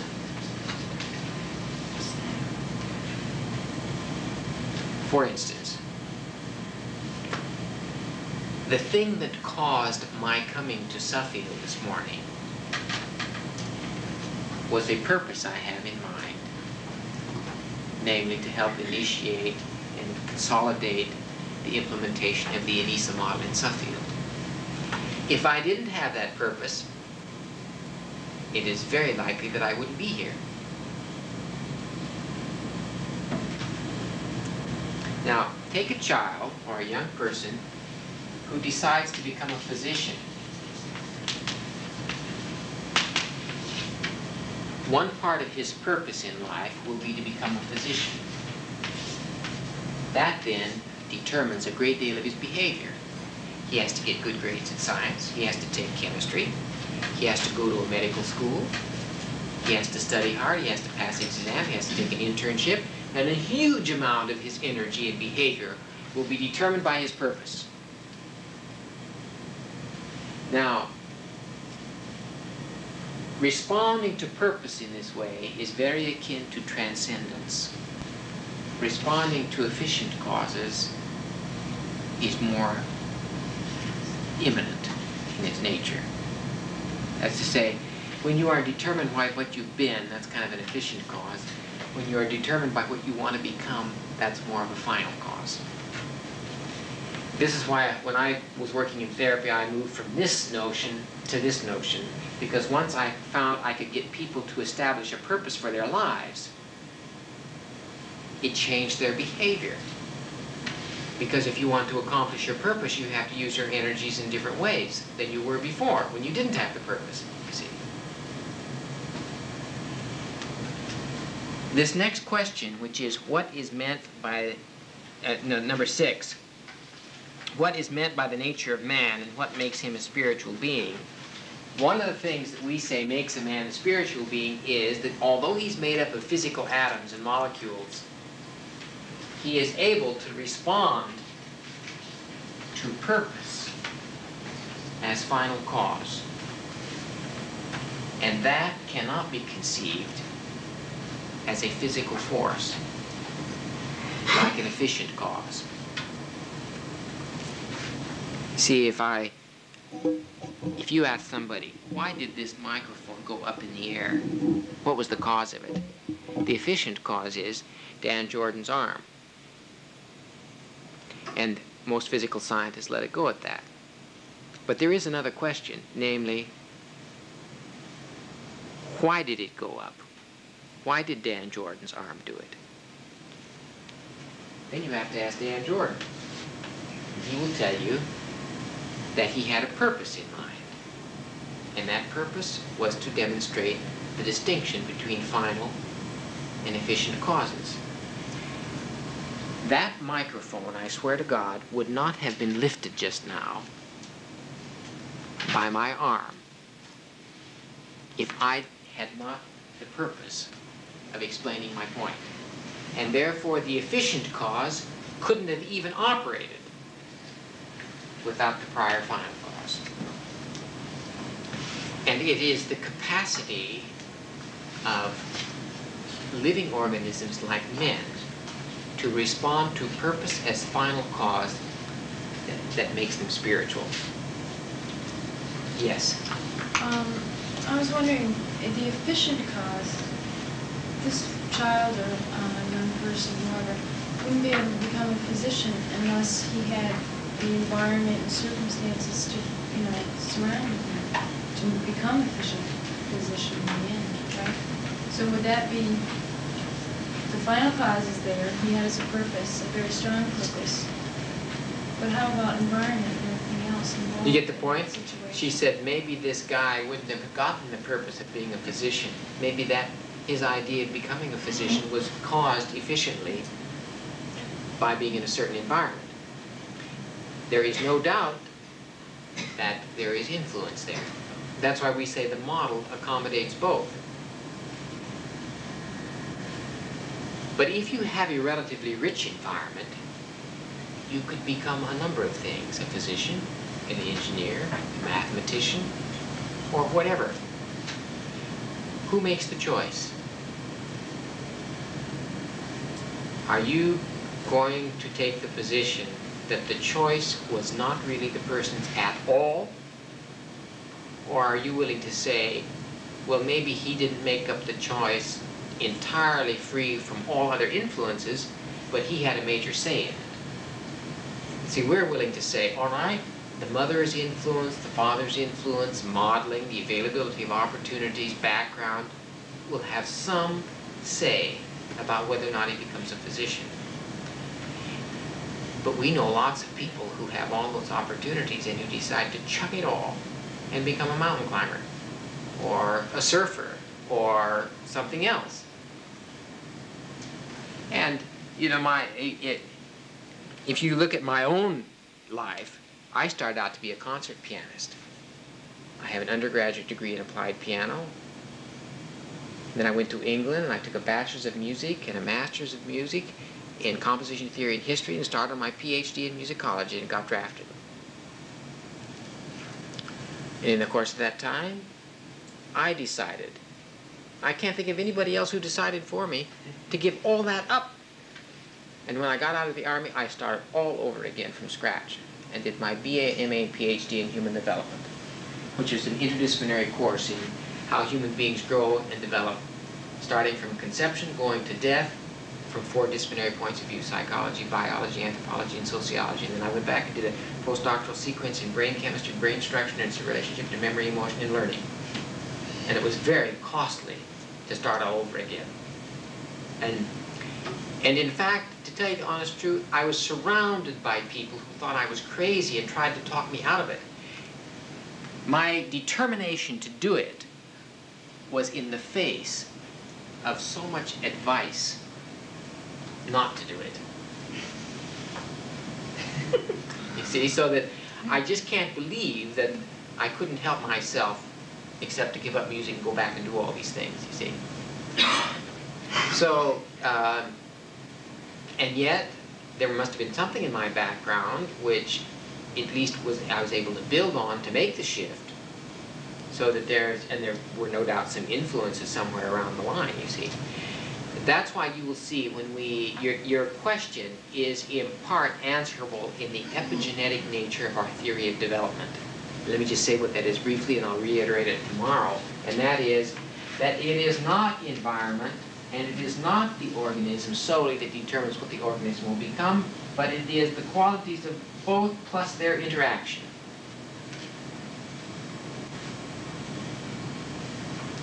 And that's why you will see interaction with the environment then becomes a key feature. It is one of the propositions in the definition of teaching, the guiding of interaction. And this is the reason. See? But you make a good point. Nobody is going to become a great violinist, no matter how capable a violinist he might become, if he does not grow up in an environment where there is a violin. Bringing it down into more subtle terms, as far as teaching goes, if we have a child who has very definite problems, and how do we help such a child to pull out his potential and help him out without the help of parents or community or whatever? Yes. Which is very impossible. He's fine at school, goes home, comes in, he's terrible again. You know, it's the question has to do with how do we help a child that's having severe problems. Right. The model provides the conceptual scheme for the analysis of the problem. And when we get to that point in theory, I will talk about that in some detail. Let me just tell you what it is for now. Every problem can be traced to a use of energy on the part of the child, which is at cross purposes with some other way in which he's using his energy. It gets to the conflicting thing that you were talking about, George. And so the system is used against itself, as it were. And I'll be able to give you some concrete examples of that as we get to it. But the notion of energy is a very critical one. And you'll see that the word potentiality itself comes from the past participle of the word to be. Sum est to sunt. That's the Latin I am, we are, you are. And the past participle of that is posse and potens, potential. And it means energy not yet expressed in potential. And when it's expressed, it is a power. And power means energy. And you'll see that we are very concerned with the way in which a child comes to use his energy. Our whole model rests on that notion. But I want you to get here the idea of what we mean by a spiritual being, and that's essentially what we mean. Now, for a lot of people, the word spiritual has terribly vague, mystical notions which they can't explain very well. I've asked a lot of people who like to use the word spiritual what they mean by it. And they may drag in the word soul. And then I say, what's a soul? And we're right back to the same problem. See? And even Whitehead, bless his heart, uses the word soul all the time, and he just takes it for granted. But I've never found a definition of it in here. And he defines everything else, but he just assumes everybody knows what a soul is. So, but it's not all that easy to define what you mean by it. So our definitions are far more penetrating, so that we can say what we mean when we use a particular word, and that we may use the word in different ways, but if we do, then we feel obligated to say how we're using it, because words can, like the word process, my goodness, that word gets worked to death, and in the model, and in a general sense it means one thing, but in a specific sense it means another thing, and you will see as we go into the theories later on some of the more specific meanings of that. So how are you defining spiritual? We are saying to be spiritual means to be able to respond to a non-physical force like a purpose. And that you are able to generate that purpose yourself. And one of the most common ways of embodying a purpose is to formulate an ideal. So to be responsive to ideals is to be spiritual. To respond to somebody poking you in the nose is more mechanistic and material. I mean, it hurts, and so you strike back, you see. But here, as a living organism, you are able to project yourself, what you might be, and then organize yourself to become that thing. And that makes you different from all other creatures. You see, when you plant the acorn, the oak tree exists in potentia in the acorn. And when you plant an acorn, you never get a maple tree, at least not in the history so far. And you and I kind of sense that we're not going to ever get it either. And Whitehead would say that the acorn is not free to be anything but an oak tree, and therefore every tree that comes from an acorn will reflect oak tree-ness. By that he means the leaves will be of a certain shape. The tree will generally have a certain shape, because you know the shape of the leaf and the size of the leaf determines how the branches will be, because the shape of the leaf and the distribution of the branches is designed to expose the tree to the maximum amount of sunlight so that photosynthesis is facilitated at the maximum rate. This tree, bless its heart, is interested in actualizing its potentiality at an optimum rate too. However, the precise leaf on a precise twig on a given branch is determinable by the oak tree itself. So it's not free to be a maple, and so on, but it can be its own specific particular oak tree, and it will have a certain say over it. And you know what? Whitehead says the same thing about an atom. He says an atom has not very much say over how it will behave, but it has a little say. Now, for instance, if you put a bunch of O atoms together and a bunch of H atoms together, you're bound to get water at some point. And Whitehead would say that these atoms don't have much of a choice about whether or not they're going to become water under certain conditions. They will become water. However, Whitehead says they do have, each oxygen atom has a little bit of say which particular hydrogen atom it wants to join up with. It just has to join. Now, the discovery of this principle is called the Heisenberg uncertainty principle. That's one of its expressions in physics. And the whole of physics has moved away now from a mechanistic basis to an organismic view of the universe. These little atoms have some say over their own destiny, though not as much as you have over your destiny. Now, one of the things that is pretty clear is the quality of your immanence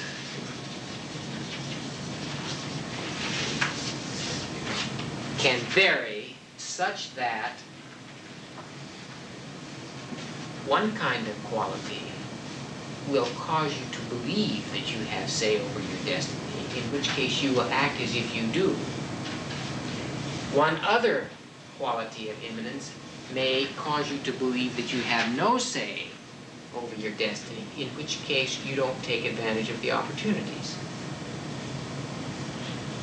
The point of view of Anisa is to create a set of experiences which enables the child to accumulate a past, which is the platform for his seizing his own destiny and running with it. And really, I found this in therapy. Well, if a person felt that he didn't have any say over his destiny, he didn't make any efforts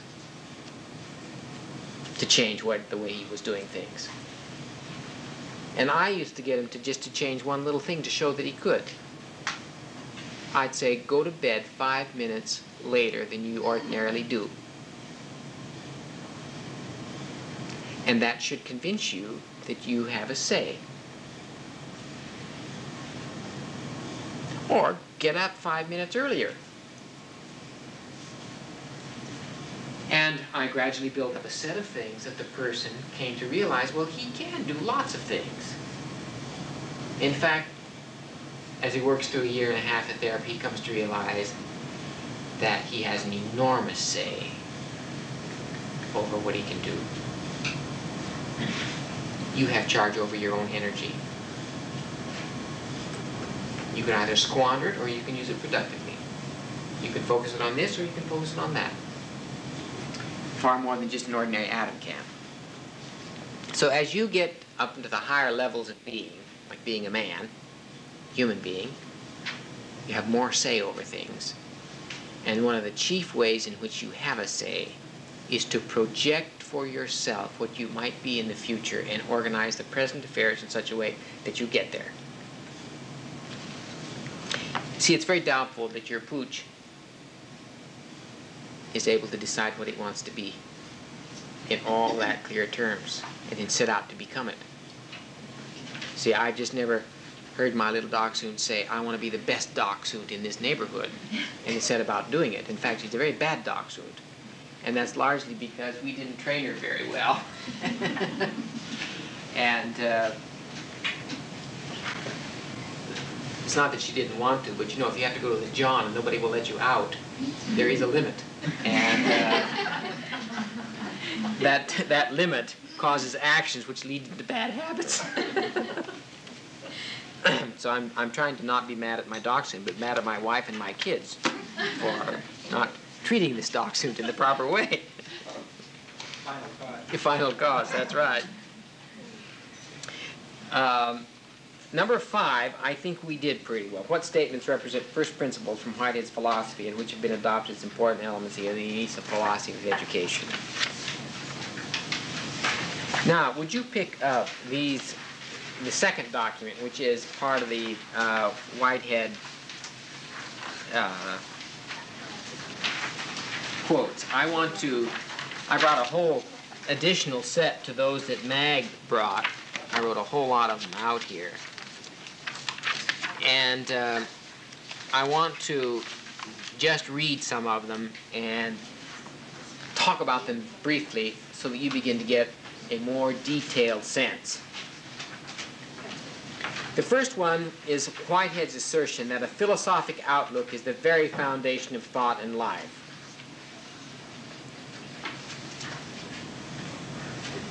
He says, as we think, so we live. Now let's face it. What you spend your time thinking about will be the things that you invest your life in. And if you think just about trivial stuff, your life will be invested in trivial things. Einstein became Einstein because he invested his thought into certain issues and problems. And you have some say over what that thought should be. Now, you may not think you do, but you do. And if you decide teaching isn't for you, you could tomorrow decide to go into some other profession. You go back to school, or you get on the job training, you do whatever you want to. And I know because at a very critical point in my life, as I told you, I picked up, chucked the whole thing, and started all over. At what might be considered an enormous cost. You know, I was prematurely aged by the time I had my first children, and all these kinds of things, you see, and all my friends already had houses and refrigerators and TVs and cars, and I was still thumbing a ride. You know.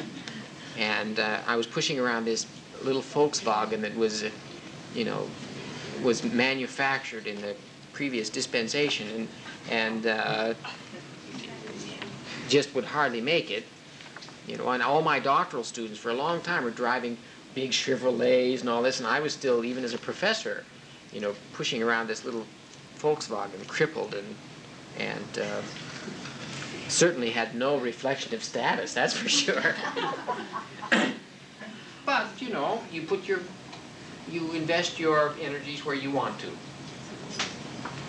Why did it make that point? Yes. The notion of drives that push us, the Freudians would use the notion of unconscious processes or even emotions.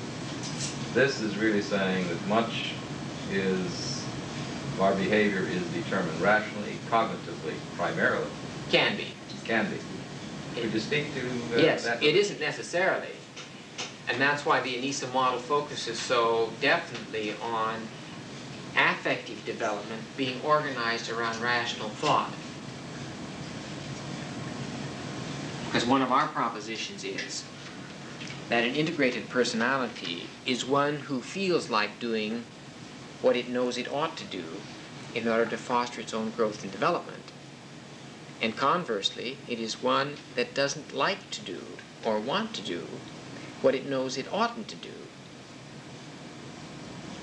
See, people who hate doing what they ought to do and love doing what they shouldn't do are in a bad state.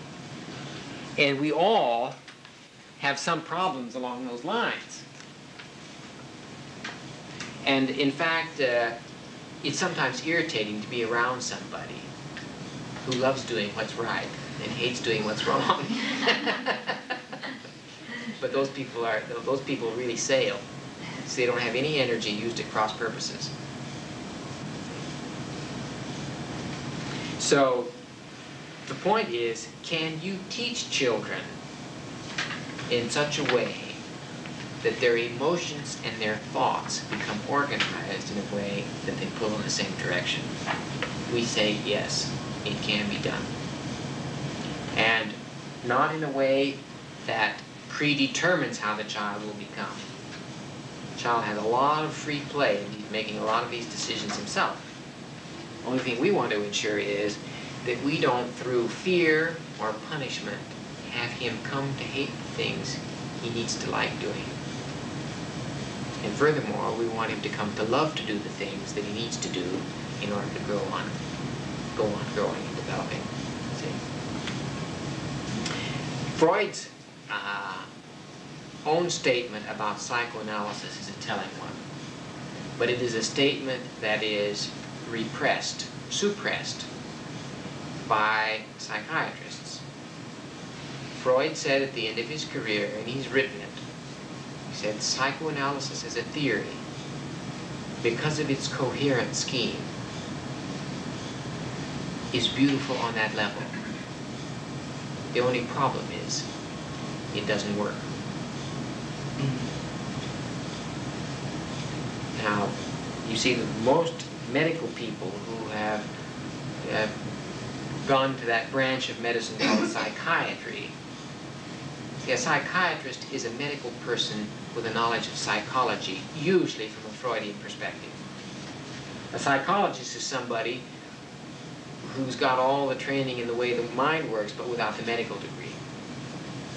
My own background was as a psychologist on the one hand, and taking most of the courses in the medical students, but not having the clinical experience of of pathology in terms of actual disease. I did work for a year in a psychiatric ward and worked with mental patients for a year. All the most severe kinds of cases. Suicidal, manic depressive, obsessive, kleptomania, everything. Character disorders, conversion hysterias, the whole thing. And I became convinced after that experience that